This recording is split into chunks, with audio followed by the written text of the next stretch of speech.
રાજકોટમાં સમસ્ત કિયાડા પરિવાર દ્વારા આગામી 21 ડિસેમ્બરે સ્નેહમિલન સમારોહનું ફ્લોરેન્સ પાર્ટી પ્લોટ ખાતે આયોજન કરવામાં આવ્યું છે। આયોજન પાછળનો મુખ્ય ઉદ્દેશ્ય પરિવારના સભ્યો એકબીજાને મળે, નવી પેઢીમાં સંસ્કારોનું સિંચન થાય અને પારિવારિક એકતા વધુ મજબૂત બને તેવો છે। સ્નેહમિલન માત્ર મુલાકાતો પૂરતો મર્યાદિત નહીં રહે, પરંતુ અહીં મનોરંજન અને સામાજિક સેવાનો ત્રિવેણી સંગમ જોવા મળશે। માનવતાના અભિગમ સાથે બ્લડ ડોનેશન કેમ્પનું પણ આયોજન કરવામાં આવ્યું છે, ત્યારે આયોજકોએ આ કાર્યક્રમ અંગે અબતક મીડિયાની મુલાકાત લઈ વધુ વિગતો આપી હતી। હું દર્શન કિયાળામાં ખોડિયાર અને સુરાપુરા દાદાની ભારોભાર દયાથી અમે કિયાળા અને કયાળા પરિવારનું દ્વિતીય સ્નેહ મિલન કરવા જઈ રહ્યા છીએ, ત્યારે પરિવારના હરેક લોકોને હાજર રહેવા નમ્ર વિનંતી અને પરિવારના આટલી બહોળી સંખ્યામાં જ્યારે પરિવાર ભેગો થતો હોય ત્યારે કોઈ પરિવારના સભ્ય રહી ના જાય એ ખાસ અપીલ છે।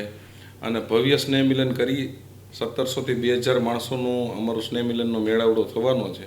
આપ સૌ પધારજો અને ભવ્ય બ્લડ ડોનેશન કેમ્પનું પણ આયોજન રાખેલ છે।